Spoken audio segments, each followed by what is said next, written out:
One of the first experiments you'll probably do in any biochemistry class is called SDS-PAGE, which is a technique that we use to separate proteins in a small sample based on their size. Well, actually, it's their length, as we'll talk about later.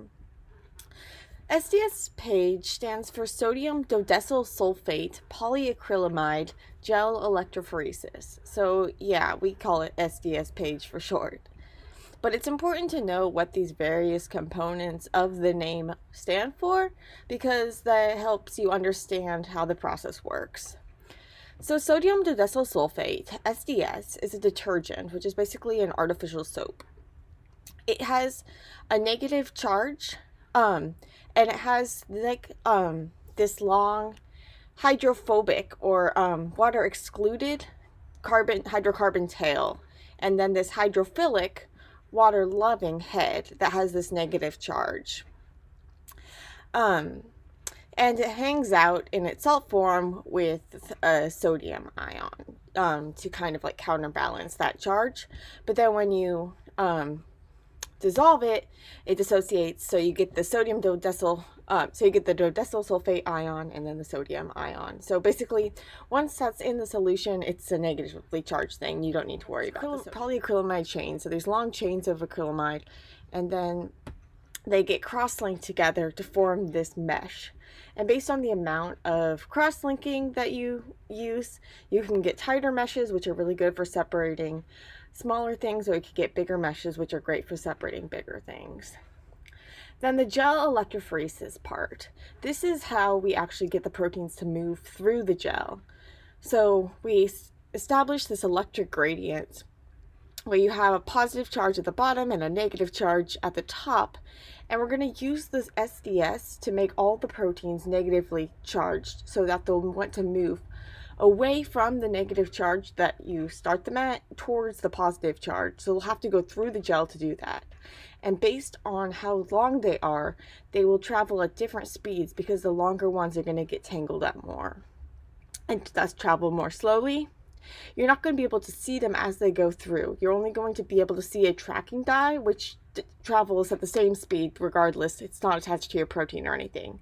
So then afterwards, what you're going to do is you're going to stain it, your gel, with usually with something like Comasi Brilliant Blue, CBB, and there are a bunch of different formulations of that. We'll get into that at the end of the talk.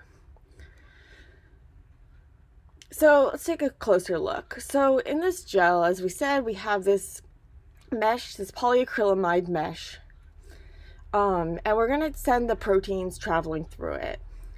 But you have these, if you just take a normal mix of proteins in a solution, like maybe you did some sort of cellular lysate, so you broke open cells and you want to see what's inside them, or you're purifying a protein, so you have a partially pure sample but has most of the protein that you want and then some other contaminating proteins, and you want to see how pure it is. So you want to see what different proteins are in there, or at least what size of proteins are in there, and how many different bands you see and that sort of thing. Problem is, these proteins have shapes. That's kind of how they work, is that you have these long chains of amino acids, but then they fold up into these structures that are actually functional. So the amino acids are like the protein letters, and they have this generic backbone part that lets them connect to each other, and then they have unique side chains or R groups that stick off, and they have different properties, and so those properties are going to influence how the protein folds, because the amino acids with some of the side chains, some of them are small, so they can move anywhere, but some of them are big and bulky, and they can't twist in the same ways. Some of them are positively charged, so they want to hang out with the negatively charged ones. Some of them are hydrophilic, so they're wanting to hang out with the water, but the hydrophobic ones, the water doesn't want to hang out with them, so they have to cluster together in the center of the protein. So basically, the amino acids are, the protein folds in a way that accommodates all of those different things, so you get this beautifully shaped protein that's super functional.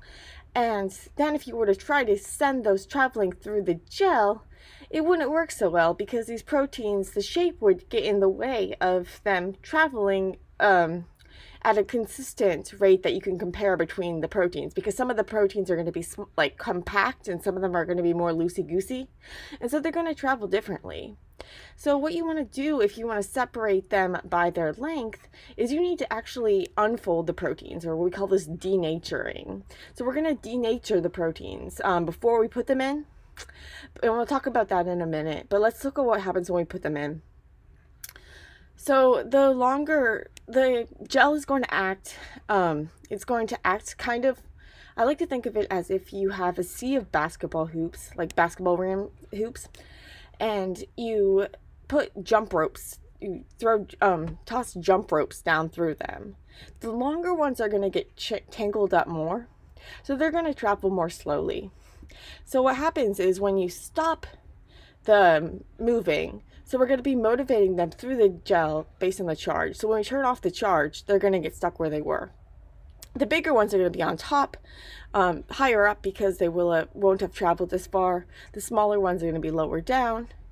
But first we have to actually get them to move through the gel. And so this is where the charge is going to come in. So if you think about it, some amino acids are charged positively, some are charged negatively, most are neutral. So if any protein you have, it's not going to just want to like swim directly through the gel. It'll diffuse around a little, so it'll just like randomly move, but it's not going to have enough motivation to actually like untangle itself from the gel and move directionally straight from the top where you put it in to the bottom. So it's not going to be very useful. So what you have to do is add charge. So this is where the electrophoresis part comes in. So we use like a power box to set up this charge gradient where we have a negative charge at the top and a positive charge at the bottom. And so if you have a negative charged protein, all's great. It's going to want to swim through. But what if you have a positive charged protein? It's not going to want to go through. And most proteins are like this.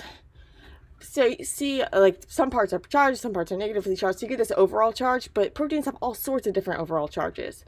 And so if you have the charge interfering with how they move, then you're not going to be able to compare what you see. Kind of like how if you had shape interfering with how they moved, you're not going to be able to compare the different bands to get information about how long the proteins are. So we need to kind of uniformize everything. So how we do this is actually really cool. It's with that SDS, so that detergent molecule I was telling you about. So it has two cool properties. One is that it's negatively charged, and the other is that it has this long hydrophobic tail. So basically, when you unfold a protein, it's not going to be very happy with you because it folded that way for a reason. It likes to, especially the hydrophobic parts, so the parts that the water doesn't want to hang out with. So basically, water, it forms these really exclusive cliques, and so it'll kind of gang up on the protein and cinch around the hydrophobic parts. And so those will get clustered together towards the core of the protein. If you unfold the protein, then all those hydrophobic parts are going to be exposed to the water, and they're not going to like that. So they might just like clump up or aggregate, and that's not going to be very useful because it'll just get stuck in the top of the well of the gel. So what you need to do is you need to unfold them and keep them soluble. And so the SDS does this because those long hydrophobic parts can kind of like glob onto those hydrophobic parts of the protein, but then the SDS also has that positive hydrophilic head, so it's going to keep the protein soluble while it's unfolded. And heat is going to help us. Because the protein, it has all these layers of structure, and so the overall structure you see, so you could have is normally tertiary structure. So quaternary structure is if you have like a protein with multiple subunits, but all proteins have a tertiary structure, which comes from secondary structure, which involves the folding of the backbone, and then all of that comes from the primary structure, which is the amino acid sequence we talked about. And so heat is going to help denature that, and then the SDS is going to coat it. Yeah. And then, yeah, so then the SDS is going to keep it unfolded and give them that negative charge that they need to send them through the gel.